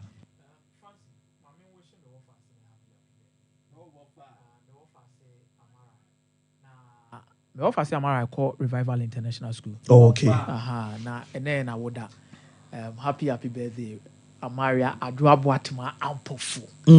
Say come. You see why big girl or kasa. Na eme say akoda wo ye wo no to me ma me na so na say anchi bia na say oh onye ne bucket wa o fa so ye damakoma so che bia wo mam ane ma me use opportunity ayi Mike master ya so de ye no master ya south how the machine sika so ya yi mai anti master ya was step up to diagnostic services and master ya birthday I don't want a birthday. Yes. Was it for master? Na me sure na wonya wo kese nya wakoma. Master ya. Mike Kaswe ni pass ya. Mike Kaswe ni pass ya na so ni pass. I mean di ni pa mo dance. Ni pass. I love people for how they relate to other people. He has an excellent human to human relationship. Opokunti ni papa no legend. Oye ni pa. Master ya. nipa de see kan ho asem pa master ya ye beba master ya ye beba by do attempts is be for catch oh yes master ye tobi because master so pe ba ya achi and ya ye kwa akodi ne birthday master so pe ba ya achi ya pe ya o de baby akomi aja ya pe champagne bi na ya pe oh yeah master de is a wonderful character master ya and you ma ekoso obo ase na nya asem kitwa na emi se oboase asem wesi ne o se nya abotre ne edi hu nkomo enu adi biase ne kumase asante koroko na emi se kumase asante koroko supporters ni bi e wo gidie bi se ni wadi biase bo match di omo bia no mbebo omo bre na omo bre no so a matches ni bi won metimi and in a draw. Meanwhile, so Kotoko home games on my bono back on my draw, which is against Young Apostles. And I confess our issues when you know the about Kotoko for GDB and Koroko supporters, Mamma and Kakoroko position and Kasa. Koroko supporters nubi, GDA say. And Komusu Suyemwa, and Komuboria, and Sana Kanu at Biasia Bomo matches. Okay, so normally Edubiasity can ban Sana the next day. And I say there days after Koroko Abebo. But no Edubiasi for no so say. Mobeto ye wo ana koroko so on person be ball match Saturday so person born Sundays that means on born Sundays say new Adubiasi games na won say born on Mondays and also Wednesdays yeso ye mpene saa ene mo kodoko no mo Saturday na ye new Adubiasi ye mo da bai ye mo Sunday na esa asem fa na asem nya dai enko there's an Adubiasi ni problem with say be akoroko be di kan ban san o mabo but Monday ni dey okay omumpe but they say twa mo nsurum kura na ye say this was a discussion that came into the limelight from Kumasi Asante Kodoko supporters ni bi omo oboase leader of operations e wo oboase e kotena radio su kodi nkomo say omo de omo mpene na omo mpene makodo new Adubiasi mo Saturday omo push omo de akose omo ni say all this ankomo ni nyina no Kodoko had already written to the competitions committee say omo hwe na new Adubiasi matches no komo fan Monday ni Wednesdays no mo ni new Adubiasi ni won komo it's not something Kotoko is enforcing on the competitions management Adubiasi crowd any problem ana meboa what is the issue Adubiasi what problem is one they were not informed officially by Kumasi Asante Kotoko no discussion has gone on between omo officially and Kumasi Asante Kotoko after the issue ni a pop up it incommoded the na machire ni na akoye supporters ni na edi nkomo no ana club no so na machiri so yedai e pushi bi and they feel peeved to say obosi tam Ashanti goal call down omo na hold the grounds no aye ho adwuma abo game wo hono ma atena hono ma kromofo nyina ba behwe games ni bi nanse ana koroko mo ye dai mo bai iti mu ntimi mefa kwati kwan so ne ye ne de ne takashi metu ye mfa ye nye dai emfemfiri anko the only time they received a call from somebody who claims to be a Kotoko. The entire makers ask say who claims ne say a phone call. My phone call, we bet me the number for some ye nipa so and so. E bi kura na no credit no. What am I say? There has not been face-to-face discussion between Salim Yakubu, New Adubiasi. Abdul Salam Yakubu, New Adubiasi. Any Kotoko company phobia about this said matter. All they know, ne say. There has been a letter that has been taken to the competition committee to discuss about moving New Adubiasi matches to the following days of when Kotoko will play. And number 2, discussions on various radio. Elkoso town led by Kotoko operations. More boise. Say New Adubiasi no crampo no matches no mobo before Kotoko no. Omoye nyoma ditia omo. To a certain extent, one made a statement say Kotoko training crash on faso.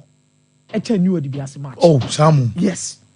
I want a casa. It is alleged that the operations officer on the animal was a cotton radio so casa. To New Adubiasi for any young. Oh, how? I mean, a below belt. Aquama Sesiano, or was a phone and almost supporting New Adubiasi. New Adubiasi Phyllis or Omoya dance for. They are part of Obuasi. It is Omoya no Mancasa, dear Mancasa no music. It is a more bibi crani or moka. Kadiway, I just Muno Munsia.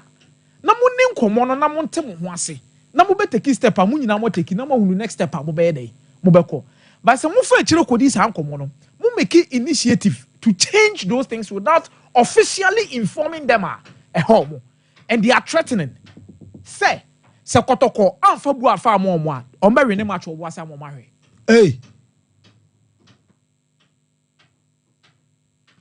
oh yes am so metro mo say mo be to wo mo. So now Koroko problem na yedi here because omo boshe ana omo issue ni na say New Adubiasi ball Saturday before mo young apostles. And now let's give number ball draw. To a certain extent says I hit na be mama even New Adubiasi use Kotoko mo wa no. E di Mo Park no so because omo ne aseke mo FA Cup game this weekend. Koroko for no am gym mo wa no kwa ka chom se mo wa no ko mo fan to aso fan di park no so. So there is tension over there. Inti mpanyifo amu Kumasi Asante Kotoko madaroma. Nana kontompo ni afere. Yesremo.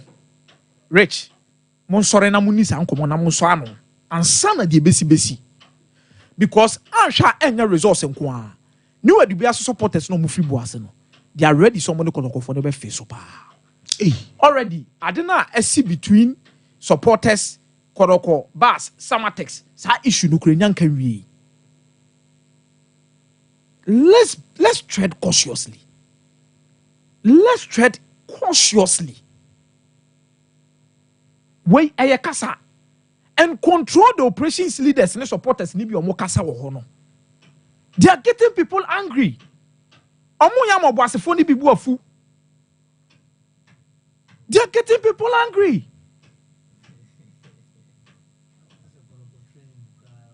So, for the fun, for being a fan, you can only advise for decorum. Or can our distance from club. That's all a supporter. Not a supporter. So they will likely even say worse. They make count here. On Kasama club. On Kasama club. Club from Phobia Dimba is on Kasama. No. On Obuase. Ebi on a dog club no person ye. At the Bois club, no problem. But my case is that if new DBA have concerns and they want to address it, why don't they also engage Kodoko in a correspondence? Trono. Oh, say in a matter. Or you have numbers of these Kodoko officials. Place a call to them. Say in a matter. It is saying, Yantanas, YNCSC. And now they make count here. Oh, Kasa, you've not been approached formally. Make the approach formally on your own and that's social idea. Send in an ear money. And I say stadium nenya obiade and to be at me. Stadium no enye omumie nudia. To be at using the facility. Yes. But obebi say why na abo hoka. Why na gusu bo hoka. Enti we no cafe. Mumie no mutena se mwedi nkomo. Because Koroko am a pitch na come. Because officially Kotoko have not come out to say anything like this. So for Edubiasi to even entertain say then we might use quote unquote hooligans to stir up the occasion during my home matches there. I don't get it. So what TBB say here is because you have your ears on the ground. And maybe open or boasene saying with your Kotoko because you started ball or hatche. Quickly you place a call to Kotoko or you write to them. Oh, say na mate. Emune cry a and I have seen a din komo. And this is something it can be resolved amicably among the two parties. Second, the say, it is something they can sit down, Giorgio, and then look at how best they can address their issues and then move on. But Oko did their support here. Then you might react to 1,000 a year such actions. Okay. Supporters, no, they will not stop talking. There's someone we need match cry. Obi or 20 one chain from the best. No, I'm not 20 and I'm also coming from here as a Kotoko penny. Na sebi Kotoko 2 and Amona. Ananko no Sudisa because I don't know the relationship between Kotoko and Abdul Salam. Because we matter any can say drop it down to even supporters level for discussion. Mate, even be sorted even before the supporter the Kwampu be nyam wase makotena be akokasa. Wo, our time about Meshano malaria draw taye tatashe abrebiano yana cheseboa ema itu malaria se honamre eko na hodia ba oni padwam wonu ma to aduane nya odawa draw no time heba mixture time HH heba mixture ene ne capsules awodwa so mane memedrum pa bi entona mo beboa mo ama mo so mo atimi edimu huni ama ba ne be man hia modie fine 0244 417669 Sompa chede na ebeba so enti yeguso bom kai mo se mo meka hona mo moy se de be betimi asom ama chese ebia so ye ma memakunafo bronya yi ene chese nkwada no mo so hia be nyina no wo mo so ebenya binti mo atade cooking oil tomato paste ene macro no nyoma akakosua ne ade bia ye dibia no obetimi adiaba sikan so na be so de ba mo number no 0598559802 and I say 0241272990 Terra One Media din and I say Blessed Foster and a beba nyamin shroud say oh yeah be now send bidiaba abibiaba fine yemfa course 20 France clinic Katarma expert in sciatica your fair course no 0551 931 0548 931 hello caller. Yes sir penny your first work as free in you mediana so far na premier ni tabako we want to na mi kama bidia for no ati free na mi change na kedu first na me pa tu Hello, Okasani, and two Kasani also.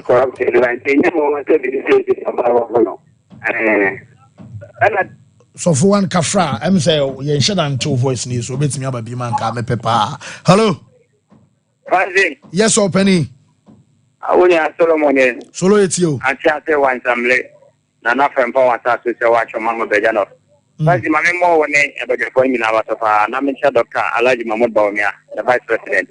Now, find the mechanism who share anyone to when she maintain what say any opportunity about to supporters, any advised supporters now. Yesterday, you said be a Simona mobile order. Now we are going to buy and near my bay or pitching is no, and so anybody do an idea that you say to go on pitching I come and I'm mobile component. More component park and so component. It's going to go buy a baby, your member park and I come and you say more money says for go much education more. Near final for the but we got to go to New House to get near we are the end for that. Yes, sure, I'm a home goal.